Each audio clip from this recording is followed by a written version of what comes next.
Assalamualaikum warahmatullahi wabarakatuh.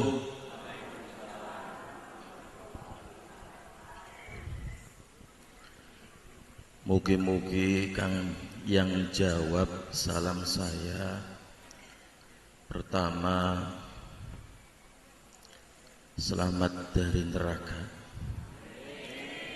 kedua mendapat rahmat masuk surga, ketiga barokah bisa memandang Allah Azza wa Jalla.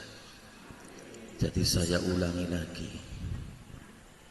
Assalamualaikum warahmatullahi wabarakatuh.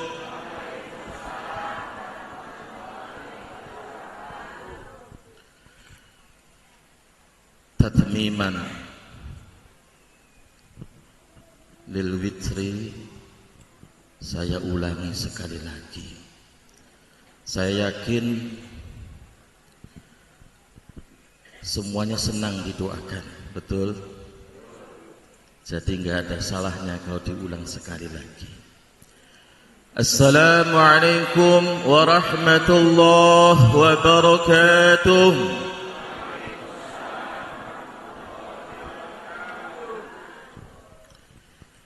Alhamdulillahi Rabbil Alamin, Qayyumis samawati wal ardin, Mudabbiril khalaiqi ajma'in, Munawwiri absari basairil arifin binuril ma'rifati wal yaqin, Jazibi azimmati asraril muhaqqiqin, بجذب القرب والتمكين، وفاتح قلوب الموحدين، بمفاتيح حمد الشاكرين، جامع أشتات شمل المحبين، في حظائر قدسه وأنسه بمجمع الحفظ واليقين. أحمده سبحانه حمدا يفوق ويعلو ويفضل حمد الحامدين. أشهد أن لا إله إلا الله وحده لا شريك له، شهادة ندخرها إلى يوم الدين. وأشهد أن سيدنا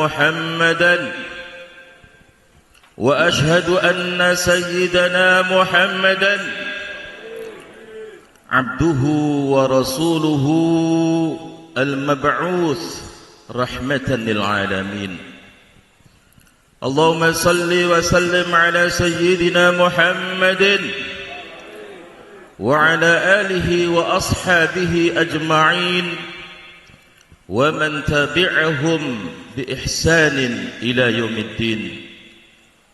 أما بعد، حضرة المحترمين، para ulama, para masyayikh, وبالخصوص صاحب المعهد فضيلة الشيخ كياي الحاج عارفين حفظه الله، Fadilatul Syekh Kiai Al-Haj, pangapunten niki nami lengkape kula mboten paham, Yai Abror hafizahullah, dan semua kiai-kiai, para sepuh ulama yang tidak mengurangi rasa hormat saya kepada beliau-beliau yang tidak bisa saya sebutkan. Wabil khusus lagi katanya tadi Kiai Abror bisik-bisik ada bupati katanya. Betul? Alhamdulillah. Alhamdulillah. Biiznillah pada malam hari ini berkumpul umara dan ulama. Insyaallah kalau umara dan ulamanya kompak, insyaallah akan membawa keberkahan bagi umat dan rakyat. Amin ya rabbal alamin. Alhamdulillahi rabbil alamin.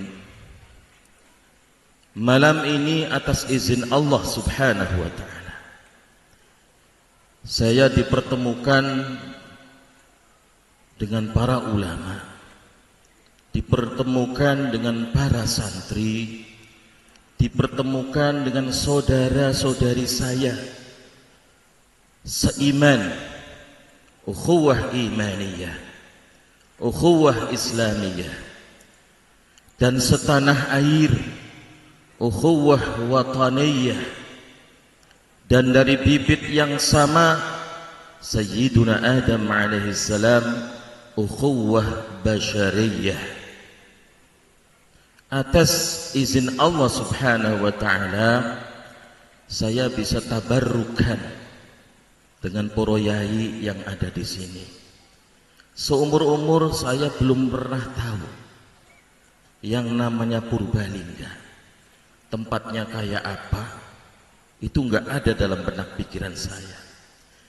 Tapi malam ini atas kehendak Allah, dan tidak ada yang bisa menolak kehendak Allah, radit am abait, malam ini saya bisa tabarrukan dengan para yai yang ada di sini. Mudah-mudahan saya pulang diberi keberkahan oleh Allah subhanahu wa ta'ala. Amin ya rabbal alamin. Hadirin hadirat yang dimuliakan oleh Allah subhanahu wa ta'ala, Rasulullah sallallahu alaihi wasallam adalah seorang guru yang sukses. Guru yang sukses. Karena ternyata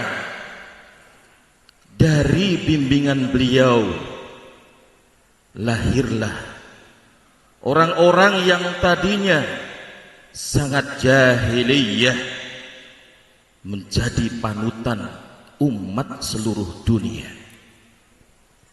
Banyak sekali contohnya. Rasulullah sallallahu alaihi wasallam pernah bersabda, "Alaikum bisunnati wa sunnatil khulafa'ir rasyidin al-mahdiyyin min ba'di. Addu 'alaiha bin nawajid."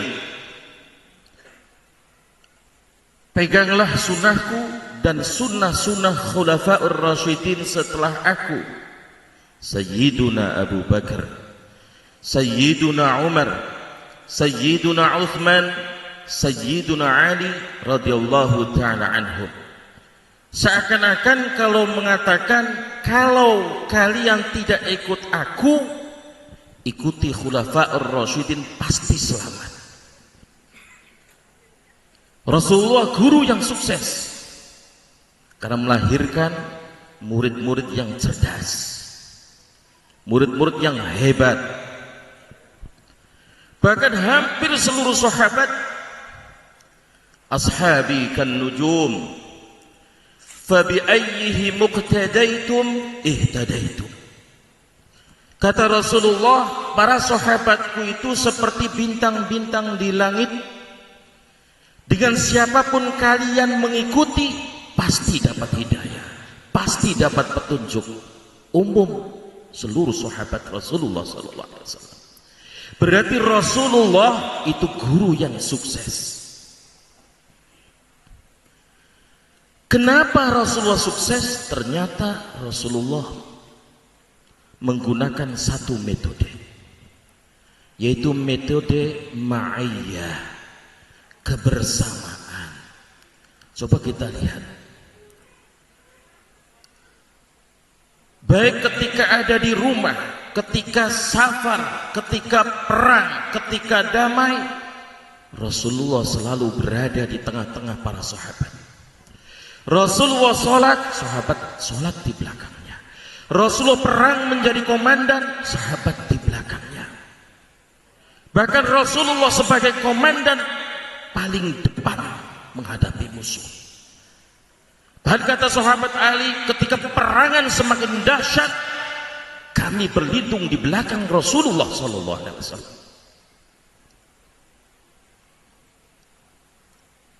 Dalam kehidupan sehari-hari mereka melihat langsung bagaimana perilaku Rasulullah, bagaimana ucapannya, bagaimana perbuatannya, bagaimana memperlakukan saudara, bagaimana memperlakukan musuh.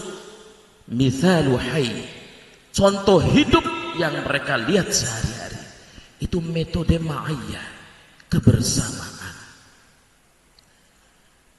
Maka satu-satunya lembaga pendidikan yang diakui keberhasilannya mencetak murid-murid yang sukses adalah pondok pesantren. Pondok pesantren hampir 24 jam nih Pak Yai Arifin selalu bergumul dengan santri-santrinya. Ketika Pak Yai sholat, mereka di belakangnya. Ketika Pak Yai mujahadah, mereka di belakangnya. Ketika Pak Yai berdoa, mereka mengaminkannya. Ini pesantren, satu-satunya model pendidikan yang berhasil mencetak orang-orang yang hebat. Metodenya metode lama. Kayak zaman sekarang pendidikan modern banyak sekali metodologi pembelajaran dan seterusnya. Tapi ini keberhasilan. Ini selalu bersama-sama ma'iyah. Makanya para aulia, para ulama melihat dari kehidupan dan kesuksesannya Rasulullah, maka kemudian bikin jamaiyah bersama-sama, bikin Nahdlatul Ulama bersama-sama.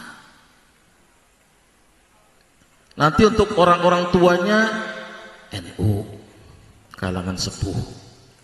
Untuk yang mudanya Ansor, yang masih muda-muda. Untuk yang suka gulet, Pagar Nusa, bikin jamiyahnya selalu bersama-sama. Untuk ngangkut-ngangkut kursi, ngamankan jalan, banser ada. Ibu-ibu yang sudah sepuh, muslimat. Ibu-ibu yang masih muda, fatayat. Yang masih pelajar, ada IPNU, IPPNU dan seterusnya. Itu berangkat dari keberhasilan Rasulullah menggunakan metode ma'iyah, kebersamaan. Kalau bahasa keren sekarang Pak Bupati, teamwork. Kita bukan single fighter, kita bukan petarung sendirian. Zaman semakin global, tantangan semakin besar. Kalau kita hanya mengandalkan petarung sendirian, keok. Betul Pak Bupati. Kalau Bupati misalnya kampanye sendirian, lah nggak mungkin satu Purbalingga ke Ubek gitu. Ada tim. Ini ma'iyah, kebersamaan, bagi-bagi tugas. Rasulullah pernah mengatakan, la takadu tujad fil ibilil mi'ah ar-rahilah. Hampir-hampir tidak didapati dalam 100 kelompok onta ada onta namanya unta rahilah. Unta rahilah itu unta pilihan, badannya tegap, sehat, mampu melakukan perjalanan jauh dengan membawa beban yang berat. Jarang. Ini kata para ulama, hadis ini mengandung dua hal. Yang pertama ikhbar, yang kedua irsyad. Seakan-akan Rasul mengatakan orang yang multi talenta itu jarang. Yang satu orang mampu segala-galanya ngurus, jarang. Ya ada 1, 2, 3, tapi jarang.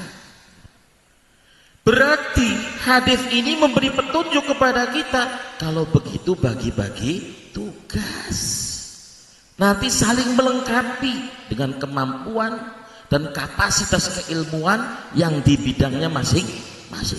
Kalau bersatu begitu ada tim, insya Allah sukses. Insya Allah sukses. Tapi mohon maaf, bukan cuma itu Rasulullah berhasil. Setelah saya baca-baca dan baca, ternyata keberhasilan para sahabat menjadi murid-murid suksesnya Rasulullah itu ada dua hal. Syekhuna Fadilatul Syekh Muhammad Fadil Al-Jilani hafizahullah, beliau pernah mengatakan bahwa keberhasilan sebuah pesantren, keberhasilan santri ketika mondok itu ada dua. Yang pertama suhbah, yang kedua khidmah. Suhbah itu nemeni, ngerencangi, suhbah. Yang kedua khidmah, ngeladeni, ngelayani, itu kuncinya. Suhbah wa khidmah. Suhbah itu mulazamah. Kemanapun guru pergi ikut. Kemanapun Pak Yai pergi ikut. Apapun yang dilakukan Pak Yai ikut. Suhbah. Ada satu kisah. Ada seorang sahabat yang terkenal dengan sebutan Sayyiduna Abu Hurairah radhiyallahu anhu, yang masyhur namanya Abdurrahman bin Sakhr Ad-Dusi Al-Yamani. Beliau masuk Islam kurang lebih 4 tahun sebelum Rasulullah wafat. Beliau masuk Islam di tangan seorang sahabat dari Yaman juga, Tufail Ad-Dusi. Ketika Sayyidina Tufail Ad-Dusi hijrah ke Madinah, maka Abu Hurairah pun ikut hijrah ke Madinah. Karena di Madinah tidak punya keluarga, tidak punya rumah, tidak punya pekerjaan, maka beliau tinggal di serambi masjidnya Rasulullah SAW, di pojok. Dikenal sebagai Ahlus Suffah. Ahlus Suffah kurang lebih jumlahnya ada sekitar 80 orangan yang tinggal di Madinah, enggak punya rumah, enggak punya keluarga, enggak punya kesibukan. Jadi orang-orang ini mulazamatul masjid, diam di masjidnya Kanjeng Nabi, makan dari rizki yang didapat oleh Rasulullah SAW. Kalau Rasulullah enggak makan, ikutan nahan lapar.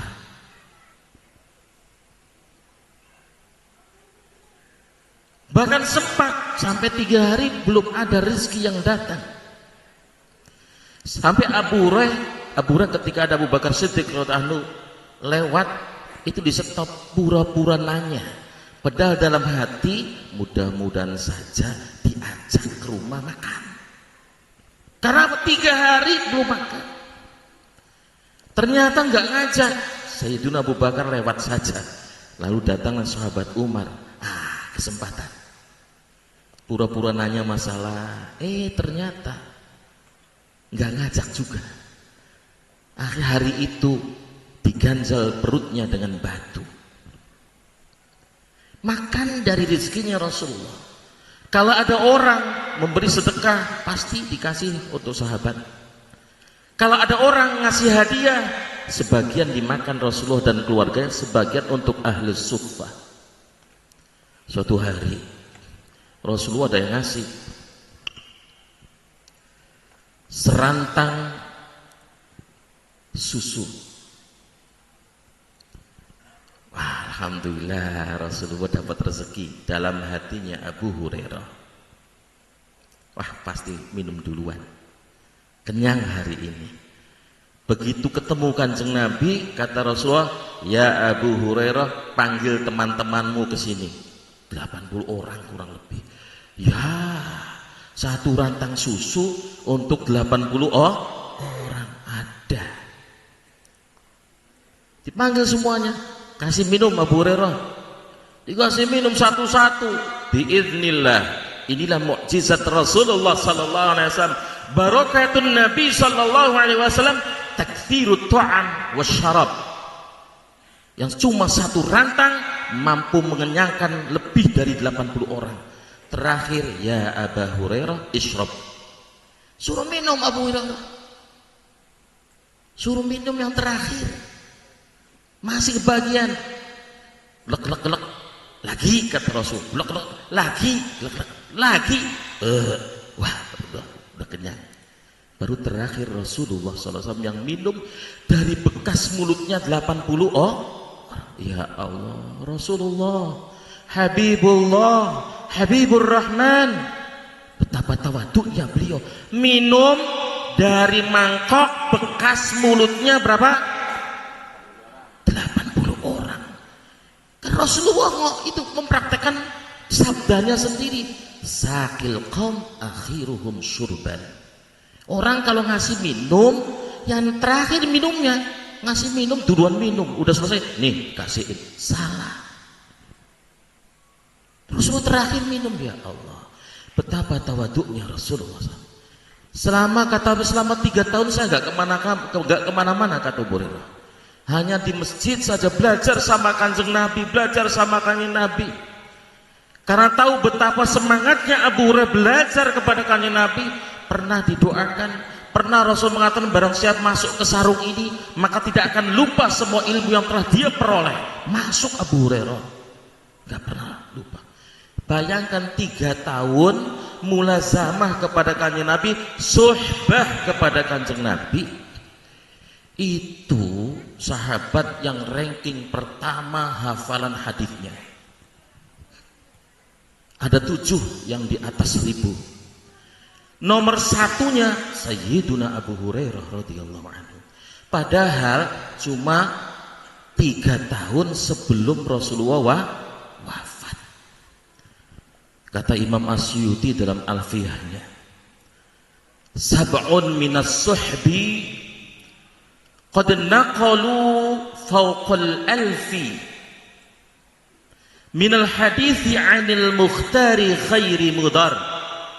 Abu Hurairah, Sa'dun wa Jabirun, Anasun, Siddiqatun wa Ibnu Abbasin, kadza Ibnu Umar. Ada 7 orang sahabat yang meriwayatkan lebih dari 1000 hadis dari Rasulullah sallallahu alaihi wasallam. Yang pertama adalah Sayyiduna Abu Hurairah radhiyallahu anhu. Itu barakatus suhbah. Tercatat oleh para ulama, hadis yang diriwayatkan oleh Sayyiduna Abu Hurairah dalam kitab Masanid itu 5.374 hadis, ranking pertama.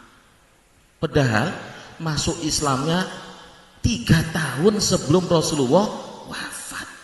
Makanya para orientalis, musuh-musuh Islam, ketika gagal membuat keraguan-raguan di sumber pertama hukum Islam Al-Quran, mereka lari ke hadis. Ketika lari ke hadis, mereka yang masuk pertama kali pintunya dari Abu Hurairah. Ngomongnya begini, masa Abu Hurairah yang cuma 3 tahun belajar sama kanjeng Nabi, kata orang Cirebon gitu, lebih dari 5.000 hadis. Sementara Sayyiduna Abu Bakar, Sayyiduna Umar, Sayyiduna Ali, ya Allah, yang udah semenjak pertama kali Rasulullah diangkat dari Nabi, ikut dengan kanjeng Nabi, riwayatnya sedikit sekali, cuma ratusan, ya Allah ya Gusti. Maka mereka gembor-gemborkan, wah ini patut diragukan ini. Riwayat-riwayat Abu Hurairah patut diragukan. Yang ngomong siapa? Para orientalis, sarjana-sarjana barat yang notabene beragama non-muslim. Mereka ingin menghancurkan Islam dari sumbernya. Yang kedua, hadisnya Rasulullah sallallahu alaihi wasallam. Sampai ada ulama yang bikin kitab khusus untuk membela Abu Hurairah, difa'an Abi Hurairah. Ya Allah, itu loh, itu barokahnya suhbah. Belum lagi ya suhbah ya khidmah. Sayyiduna Ali semenjak kecil kemana-mana ikut Rasulullah. Masya Allah. Apa kata Rasulullah? Ana madinatul ilmi wa aliyun babuha, ya Allah. Kata Rasul, aku di kota ilmu. Sahabat Ali itu pintunya. Karena mulazamahnya dari kecil semenjak belum balik sama Rasulullah. Suhbahnya itu pantas jadi pintunya ilmunya Kanjeng Nabi. Coba kita lihat, semua sanad thariqah yang ada di dunia mesti sanadnya kembali ke siapa? Sayyiduna Ali. Ada yang dari Sayyiduna Abu Bakar, tapi kebanyakan sanad thariqah al-mu'tabarah mesti sanad terakhirnya, ujungnya pada Sayyiduna Ali karamallahu wajhah. Ini barokatus suhbah. Jadi saya yakin para kiai, para ulama yang saleh-saleh itu wallahi termasuk Yai Arifin ini, termasuk yai yang lain, yakin waktu mondoknya begitu. Suhbah. Ada contoh hidupnya.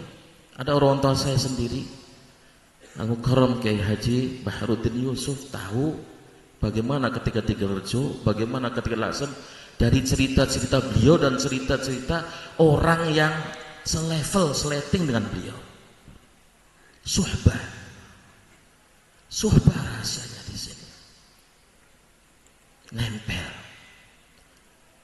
Nurnya nempel, berpindah lebih cepat. Suhbah. Yang pertama. Yang kedua, khidmah. Ngeladeni, ngelayani, apapun yang disuruh kiainya nurut. Ini sirnya. Ini bukan omong kosong. Sejak zamannya Kanjeng Nabi, kita lihat kita ambil salah satu contoh. Ada seorang sahabat namanya Anas bin Malik radhiyallahu anhu al-Ansari. Beliau punya seorang ibu namanya Ummu Sulaim Ghumaisah bintu Milhan radhiyallahu anha. Ini usrah mubarakah, keluarga yang barokah. Kenapa? Sering Rasulullah itu tidur siang di rumahnya Ummu Sulaim. Andon tidur. Suatu hari pernah siang-siang tidur di rumahnya ibunya Anas. Keringetan Rasulullah sama Ummu Sulaim, keringetnya diperes. Diusap, diperes, dimasukin ke botol. Udah dapat lumayan keringetnya. Keringetnya Kanjeng Nabi wangi, gak kayak keringetnya saya. Makanya diusap, diperes, masukin ke botol. Rasulullah terjaga. Mahadha ya Ummu Sulaim. Apa ini? Atabarruk. Atabarruk. Tabarukan dengan keringatmu ya Rasulullah. Ya Allah. Kata Rasulullah senyum-senyum. Silakan. Ternyata setelah beliau meninggal, itu botol yang ada keringatnya dulu, itu kalau dimasukin air ada yang sakit diminum, biiznillah sembuh, bibarokati keringatnya Kanjeng Nabi. Wah, usul barokah tabaruk. Masyru'. Itu. Suatu hari ketika Rasulullah hijrah, orang Madinah itu semua ngasih hadiah sama Kanjeng Nabi. Ummu Sulaim bingung apa hadiah harus saya kasihkan. Termasuk orang yang ikut Bai'atul Aqabah Ats-Tsaniyah, masuk Islamnya duluan. Beliau bilang, ya Rasulullah, hadza Anas. Dalam ayat hadza Unais, pakai tasghir. Ya Rasulullah, ini Anas putraku. Mangga dibawa ke rumah engkau untuk khidmah, melayani engkau dan keluargamu. Ya Allah. Ibu-ibu, bapak-bapak, wali santri, ada enggak dari wali santri yang ngomong gitu ke anaknya? Nah, nanti kalau sama kiai kamu harus bisa ngeladeni ya, khidmah ya. Ada enggak pesan begitu? Mohon maaf Pak Yai, ada yang begitu. Pak Yai, ini anak saya, monggo disuruh apa saja di sini suruh khidmah. Ada nggak yang gitu? Ini Ummu Sulaim bintu Milhan ngomong sama Rasulullah, ya Rasulullah, ini Anas putraku. Waktu itu beliau umur 10 tahun. Bawa ke rumah engkau untuk kau suruh-suruh. Ya Allah. Itu khidmah di rumahnya Kanjeng Nabi 10 tahun. 10 tahun. Barokahnya apa? dari khidmah itu. Tadi sudah saya katakan, itu ranking ketiga sahabat yang paling banyak riwayat hadisnya. Yang pertama Sayyiduna Abu Hurairah, yang kedua Sayyiduna Abdullah bin Umar ibn al-Khattab radhiyallahu ta'ala anhuma, yang ketiga Sayyiduna Anas bin Malik. Para ulama mencatat musnad yang diriwayatkan oleh beliau melalui jalur beliau ada 2.260 hadis kurang lebih. 2.260 hadis. Kalau Abdullah bin Umar 2.630 hadis kurang lebihnya. Anas bin Malik, coba bayangin, khidmah 10 tahun, hanya leladen saja di rumahnya Kanjeng Nabi, disuruh 10 tahun. Bahkan didoakan oleh Rasulullah sallallahu alaihi wasallam, satu didoakan panjang umur, yang kedua barokah keluarganya, yang ketiga barokah hartanya. Betul, sahabat yang paling akhir meninggal Anas bin Malik berusia 103 tahun. Anaknya banyak, anak cucunya kau dihitung hampir 100 orang. Semuanya hebat. Barokahnya apa? Doanya Kanjeng Nabi, karena sudah berkhidmat kepada Kanjeng Nabi dan keluarga. Ini sunnah ma'thurah anis salaf. Ini cara yang ma'thur dari sononya, bukan bid'ah. Ditolong nih para wali santri, kalau anaknya pengen foto ilmunya, foto segala-galanya, dapat keberkahan dari gurunya, harus pesan begitu Pak Bu. Didoktrin anaknya tuh. Nah, nanti kalau kamu mondok, kamu harus bisa khidmah kepada kiaimu. Harus bisa khidmah apa saja. Mau disuruh nyapu, mau disuruh nyuci, pokoknya harus itu. Harus itu. Ini contohnya banyak contohnya. Anas bin Malik radhiyallahu ta'ala. Ada lagi Sayyidina Abdullah bin Abbas radhiyallahu ta'ala anhuma. Sayyidina Abbas itu sering nginep di rumahnya Kanjeng Nabi. Sebelum tidur nyiapin wudunya Kanjeng Nabi di dekat pintu. Begitu Kanjeng Nabi bangun, air wudu sudah ada. Satu hari Rasul nanya, "Man hayya'a al-wudu?" Siapa nih yang sudah nyiapin air wudu saya? Kata istrinya, Abdullah. Spontan Rasulullah berdoa, Allahumma faqihhu fiddin wa 'allimhu ta'wil. Ya Allah, berikan Abdullah pemahaman yang mendalam tentang agama dan berikan pemahaman menafsirkan Al-Quran. Beliau masih muda, udah dikenal tarjumanul Quran, habrul ummah. Bayangin masih muda, tapi kalau ada musyawarah masyayikh yang tua-tua, beliau selalu ikut hadir. Ketika terjadi fitnah, pecahnya umat Islam di perang Siffin, ada yang jadi Khawarij, ada yang jadi Syiah, ada yang jadi macam-macam. Khawarij itu hati-hati. Sekarang pun ada neo Khawarij. Mungkin namanya bukan Khawarij, tapi fikrohnya, pemikirannya, ide-idenya dipakai oleh mereka. Ciri yang paling mudah, orang Khawarij itu mengkafirkan orang yang fasik, mengkafirkan orang yang zalim. Hati-hati, sekarang gampang, banyak yang gitu. Kalau nggak ikutan munafik, nggak ikutan kafir, ada begitu. Hati-hati, itu benang merahnya kalau ditarik nyambung ke Khawarij generasi pertama di zaman sahabat. Hati-hati, Indonesia ini ladang subur. Kalau kita yang ahlu sunnah wal jamaah tidak siap-siap, tidak waspada, tidak sigap, jangan heran nanti anak-anak muda kita tahu-tahu sudah terbawa. Mohon maaf, di Bogor, Bandung, anak SMA, anak SMK udah ikut-ikutan, ikut-ikut khilafah, itu tuh.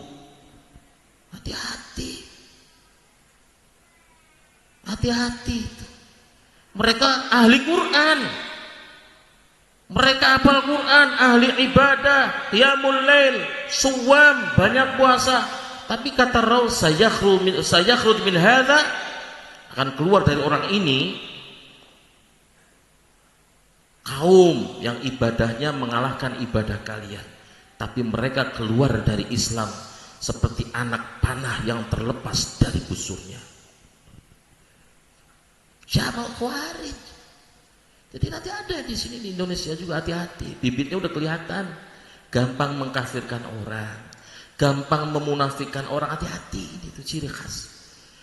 Maka diutuslah Sayyiduna Abdullah bin Abbas oleh Sayyiduna Ali waktu sebagai khalifahnya untuk mengajak mereka kembali ke naungan Jama'atul Muslimin. Karena ahli tarjumanul Quran, ahli Quran lagi. Orang ahli Quran didebat oleh orang yang ahli Quran lagi. Ternyata alhamdulillah separuh lebih kembali ke pangkuan umat Islam. Separuh kurangnya berontak kepada Sayyidina Ali, diperangi. Terjadi perang di mana? Di Nahawan. Hati-hati. Abdullah bin Abbas itu masih muda. Barokatul khidmah.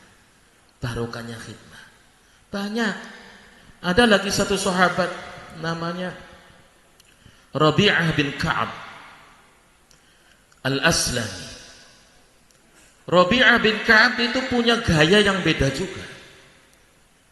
Kalau habis Isya jamaah dengan Rasulullah, dia nggak mau pulang. Dia duduk di depan pintunya Rasulullah. Punya pikirannya begini, barangkali Rasulullah atau keluarganya butuh sesuatu, saya siap. Ya Allah. Ada enggak santri yang begitu? Ada enggak santri yang begitu? Dengan penuh keikhlasan, dia siap menunggu perintah kiainya. Ya Allah. Ini Robi'ah begitu. Kalau lampunya udah mati, ya sudah berarti Rasulullah tidur, pulang baru. Kalau masih hidup lampunya, tandanya belum tidur, dia ketiduran di depan pintu rumahnya Kanjeng Nabi. Itu tiap hari begitu tuh, pengen berkhidmah kepada Kanjeng Nabi. Suatu hari dipanggil, ta'al ya Rabi'ah, sal tu'ta. Rabi'ah, minta, tak kasih. Kata Kanjeng Nabi. Mikir Rabi'ah, minta apa ya? Boleh saya minta waktu berpikir ya Rasulullah? Silakan. Mikir begini. Kalau saya minta kekayaan duniawi, saya mati, dunia tidak akan saya bawa. Ya Allah. Oh, kalau gitu saya minta akhirat deh. Ya, udah situ. Paginya ketemu lagi sama Kanjeng Nabi, ya Rabi'ah sal tu'ta. Rabi'ah minta, tak kasih. Ya Rasulullah, setelah saya berpikir, kalau saya minta dunia pasti engkau kasih, tapi ketika aku mati selesai, dunia tidak dibawa. Maka aku berpikir minta akhirat. Minta akhirat masuk surga belum tentu. Bisa jadi aku di surga nomor berapa, engkau di Firdaus al-A'la. Jadi gimana mintanya? Inni as'aluka murafaqataka fil jannah. Ya Allah. Ya Rasul, aku minta mohon kepada engkau bisa menemani engkau di surga. Ya Allah. Bisa menemani engkau di surga. Ya Allah. Rasulullah diam. Awadhat? Itu. Awa ghairu dzalik? Atau yang lainnya? La ya Rasulullah, huwa dzak. Itu. Rasulullah diam. Lalu ngomong, ya Rabi'ah, a'inni ala nafsika bikathratis sujud. Ya udah kalau gitu Rabi'ah, tolong bantu aku ya, untuk supaya dirimu bisa nemeni aku di surga dengan memperbanyak sujud. Maknanya memperbanyak sholat. Ya Allah, sholat. Kenapa sholat? Permata hatinya Kanjeng Nabi kan sholat. Wa ju'ilat qurratu aini fis shalah. Dijadikan permata hatiku itu ketika di dalam sholat. Makanya Rasulullah nyuruhnya suruh banyak sholat biar kau bisa menyertai aku, menemani aku di surga nanti. Ya Allah, mohon maaf, ini barokahnya apa? Khidmah. Karena nggak mungkin Pak Yai diem aja. Ada santri begitu lulusnya meladeni, nggak mungkin diem aja, nggak mungkin. Mesti jika sedang munajat sendirian di waktu-waktu ijabah, mesti terlintas santri-santri yang begitu mukhlisnya berkhidmah kepada pondok dan kiai. Mesti akan didoakan, Allahumma ya Allah si fulan, si fulan, si fulan, si fulan. Pasti hidupnya barokah. Hakul yakin, apa yang terjadi di sini pun pondok pesantrennya ngapunten Pak Yai Arifin, ini adalah barokatul khidmah. Saya sempat dengar ceritanya waktu beliau silaturahim ke Cirebon. Saya ikut menemani beliau cerita. Dulu saya mondok katanya di Tegarejo nggak lama. Berapa tahun Yai? Ngapunten. 2 tahun. Ngapain Pak Yai? Ya Allah, bikin kandang kambingnya Mbah Khudori. Itu khidmah bukan? Khidmah. 2 tahun boyong. Pindah temu dia Jatilawa, terus pindah budi mali. Bagian apa? Ngurusin apa nih kuku?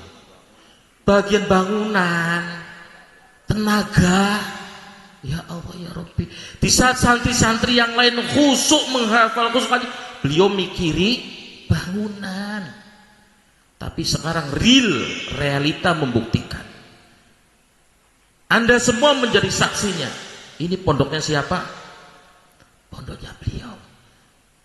Beliau yang muasisnya, bukan karena warisannya iya. Bukan karena warisannya iya. Bukan. Muasis al-awwal. Pendiri pertama pondok ini itu hakul yakin, barokatul khidmah. Barokahnya khidmah. Bahkan beliau cerita, beliau waktu mondok di Blok Agung, katanya dikasih hadiah spesial sama Mbah Yai Syafaat radhiyallahu ta'ala. Apa Yai?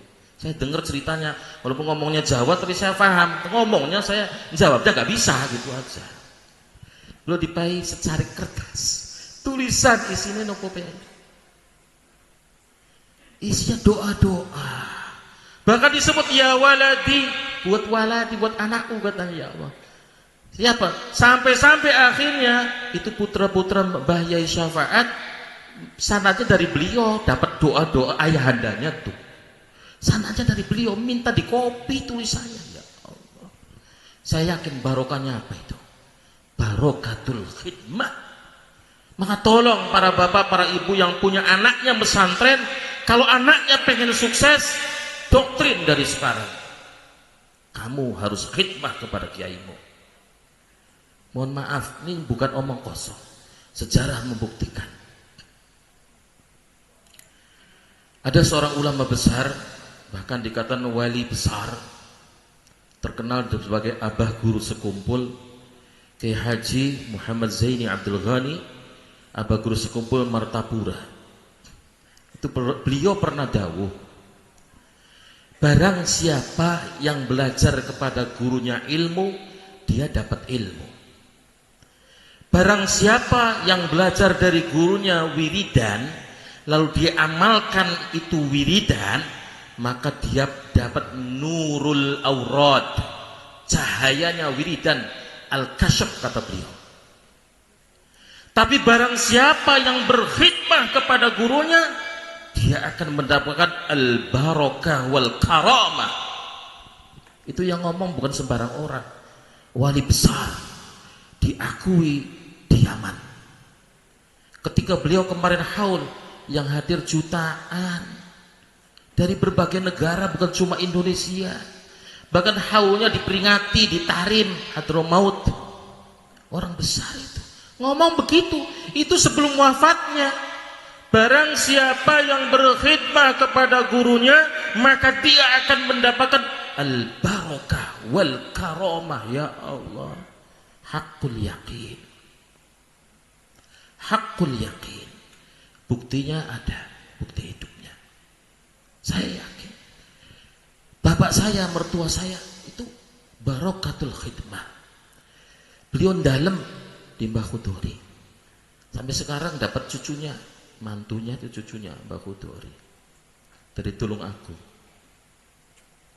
Itu beliau cerita dulu khidmah. Suhbah khidmah, suhbah khidmah, suhbah khidmah itu. Dan beliau sekarang menjabat sebagai ketua MUI Kabupaten Cirebon. Itu sebuah penghargaan. Dan hakul yakin itu barokatul khidmah. Maka tolong Bapak Ibu yang punya anaknya nyantri, doktrin anak-anak Bapak dan Ibu. Kalau bisa berkhidmatlah ke pondok. Kalau bisa berkhidmatlah kepada kiaimu. Mohon maaf, tapi tolong ketika berkhidmat itu harus mukhlis dan jangan ngeyel. Jangan banyak nanya. Kalau ngerencangi nemeni kiai, suhbah, khidmah ke kiai, harus mukhlis, harus ikhlas, jangan ngeyel, jangan banyak nanya. Kita buktikan. Ketika Sayyiduna Musa alaihi salam diperintahkan oleh Allah untuk mengikuti siapa? Nabi Khidir alaihissalam.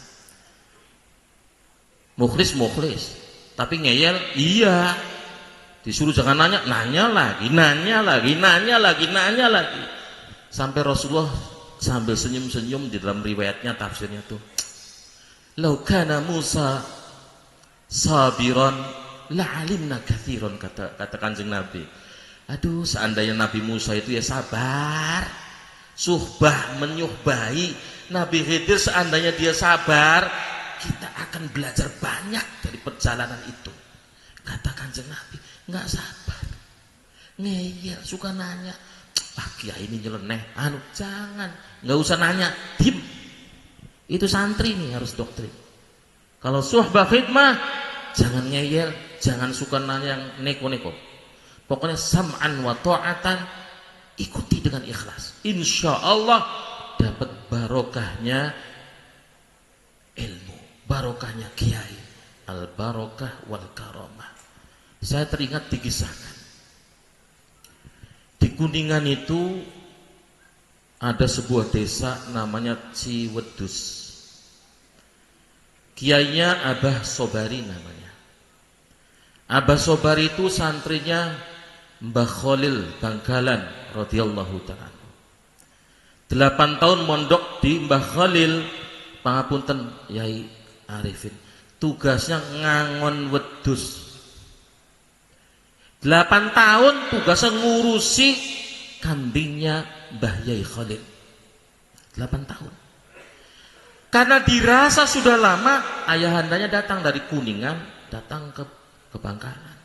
Sowan kepada beliau, Mbah Yai niki putra kula Sobari sudah lama mondok di sini, akan saya bawa pulang. Di rumahnya dibutuhkan. Oh, nggih. Pesen dia nanti kalau nyampe di rumah, bikinkan rumahnya, bikinkan majlis taklim ya. Nurut, ya Kiai. Pulang ke rumah, ya Allah. Ini sir rahasianya Allah. 8 tahun hanya ngurusi kambingnya Mbah Khalil. Di rumah jadi alim kabir, ulama besar. Muridnya siapa? Satu muridnya ada namanya Habib Umar bin Ismail bin Yahya Panguragan. Itu muassis thariqah syahadatain. Pak Yai cerita katanya, dikasih tongkat dari utusannya Habib Umar. Saya ingat di Cirebon Habib Umar ya cuma itu. Orang udah meninggal lama Pak Yai. Dikasih tongkat katanya, beruntung banget dikasih tongkat. Itu orang besar. Siapa lagi muridnya?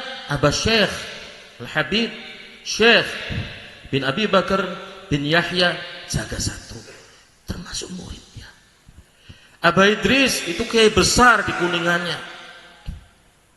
Bayangkan, ini murid yang 8 tahun hanya ngopeni kambingnya Mbah Khalil. Tapi mukhlis, khidmahnya mukhlis, pulang ke rumah di pondok gak pernah ngaji, dia jadi ulama besar, jadi orang soleh, melahirkan murid-murid yang sukses dan hebat. Mari ini kita harus kita budayakan suhbah wa khidmah, itu rahasianya. Kenapa kata Syekh tadi saya bilang, Syekh Muhammad Fadil Al-Jilani hafizahullah, itu kesimpulannya Kanjeng Nabi berhasil mendidik para sahabatnya suhbah wa khidmah, suhbah wa khidmah. Masya Allah, masih banyak lagi cerita-cerita. Pasti masing-masing kiai besar itu punya cerita yang hebat, dan semua kembali kepada suhbah wa khidmah.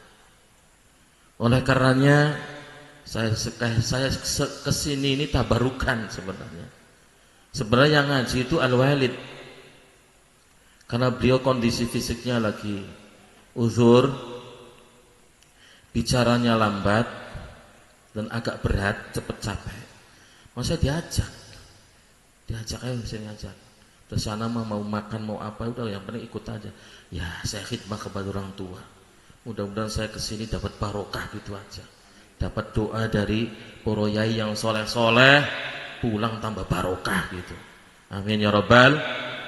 Jadi sekali lagi para rawuh, Bapak Ibu hadirin hadirat yang saya muliakan,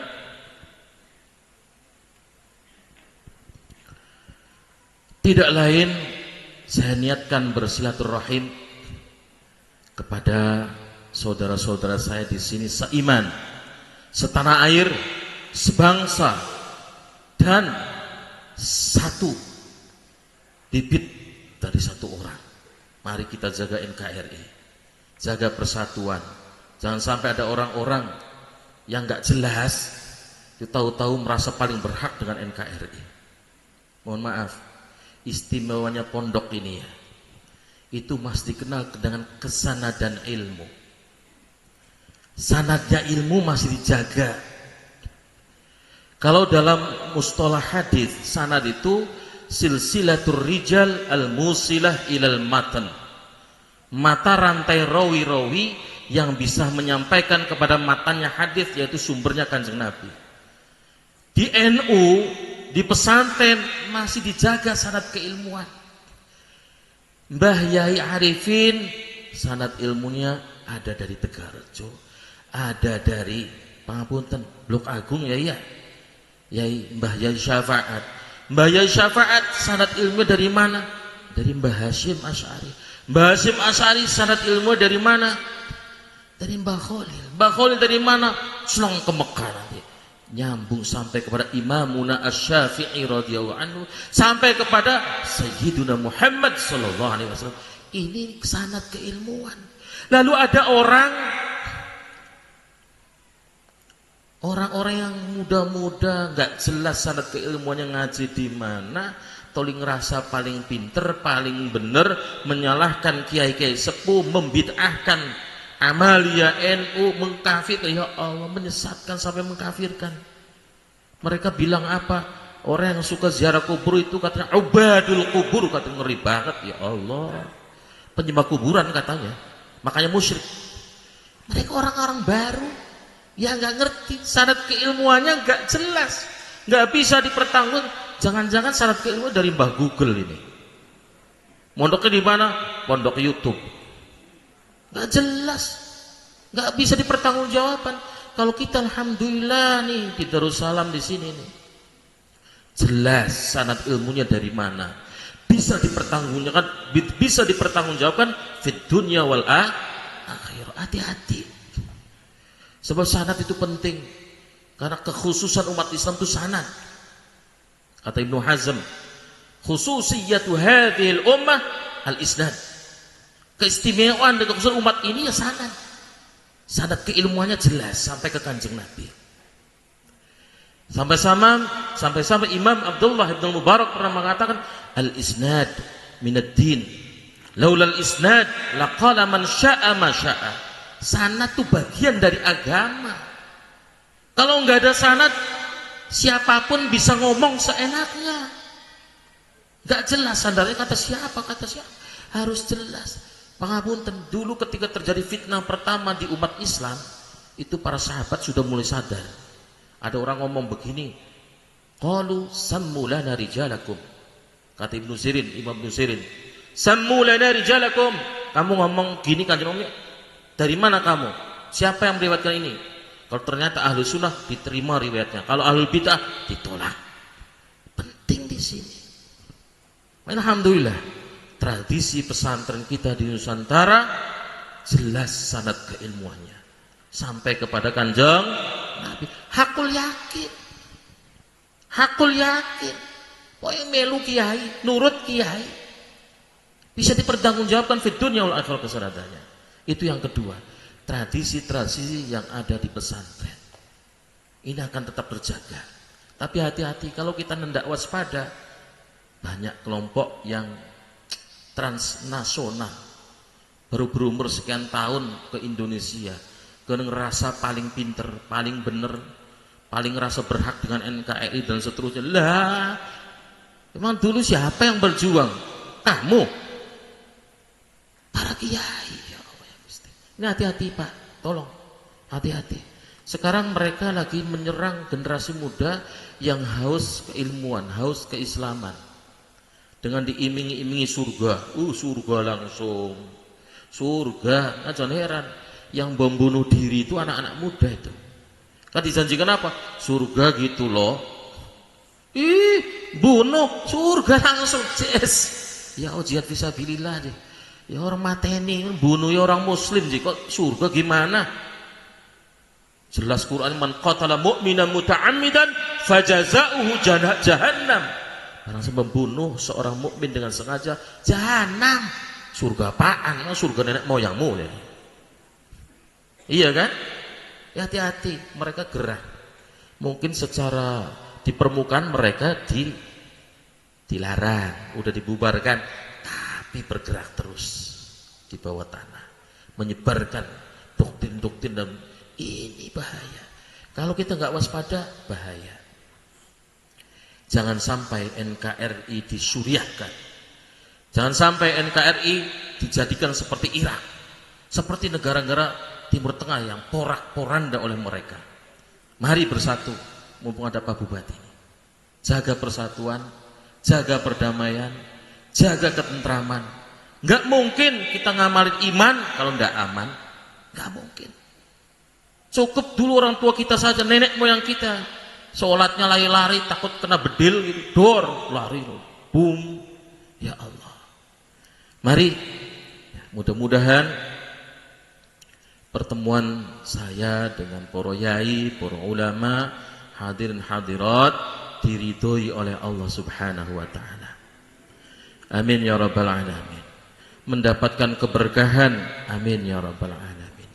Mendapatkan ziyadatul ilmi, tambahan ilmu, amin ya rabbal alamin, dan ilmu yang manfaat, amin ya rabbal alamin. Dan mudah-mudahan kita dikumpulkan di yaumil qiyamah nanti tahta liwa'i sayyidina Muhammadin sallallahu alaihi wasallam, amin ya rabbal alamin. Kata Kanjeng Nabi, al arwahu junudun mujannadah fama ta'arafa minha i'talafa wa ma tanakara minha ikhtalafa. Ruh-ruh manusia seperti tentara yang berkumpul. Tentara ketika berkumpul, angkatan darat dengan angkatan darat, gak mungkin dia barisnya sama angkatan laut. Polisi sama polisi gak mungkin sama hansip. Ruh kita pun begitu. Ketika roh ini saling mengenal, pasti kumpul, pasti ketemu fid dunya wal akhirah. Tapi kalau roh ini enggak saling kenal, pasti jalannya berbeda, tidak akan berjumpa fid dunya wal akhirah. Hakul yakin, malam ini saya ketemu dengan panjenengan sedoyo. Berarti roh kita saling mengenal. Fid dunya insyaallah, wa fil akhirah biiznillah, di bawah naungan benderanya Rasulullah sallallahu alaihi wasallam. Amin ya rabbal alamin. Sallu ala Nabi Muhammad. Sallu ala Nabi Muhammad. Sallu ala Nabi Muhammad. Bulan Sya'ban, bulannya sholawat. Karena perintah innallaha malaikatahu yusalluna ala nabi ya ayyuhalladzina amanu sallu alaihi wa sallimu taslima, turun di bulan Sya'ban. Maka Rasul bilang, Sya'ban syahri, Sya'ban bulanku. Dikisahkan dalam kitab Kifatul Aqtiyah dari beberapa ulama sufi. Dia punya tetangga seorang pemuda yang preman, gak layak disebut orang soleh. Ketika dia mati, heran. Dalam mimpinya sufi tadi melihat si pemuda kok enjoy di surga, nikmat di surga. Lalu nanya, loh kok ente masuk surga sih? Saya dulu ente kan gimana gitu, preman, garang, nakal. Betul, saya pernah menghadiri majelis maulid. Lalu ada muhaddits yang mengatakan, barang siapa yang membaca sholawat di sebuah majlis dan mengangkat suaranya, dia akan masuk surga. Lalu si muhaddits, sallu ala Nabi Muhammad, kenceng suaranya, saya ikutan kenceng sholawatnya. Barokah itulah aku masuk surga. Mudah-mudahan yang tadi sholawatnya kenceng dapat syafaatnya kanjeng Nabi, amin. Yang tadi sholawatnya ngotot masuk surga, amin ya rabbal alamin, bi syafaati Rasulullah sallallahu alaihi wasallam. Mohon maaf yang sebesar-besarnya. Terima kasih atas penghormatannya Al-Fakir. Saya ini santrinya Ki Mustafa Akil Kempek. Santrinya kebetulan jadi mantunya Kiai Baharudin. Nggih, sekali lagi matur suwun sangat atas penghormatannya. Jazakumullah ahsanal jaza. Wallahul muwaffiq ila aqwamit thariq. Wassalamu alaikum warahmatullahi wabarakatuh.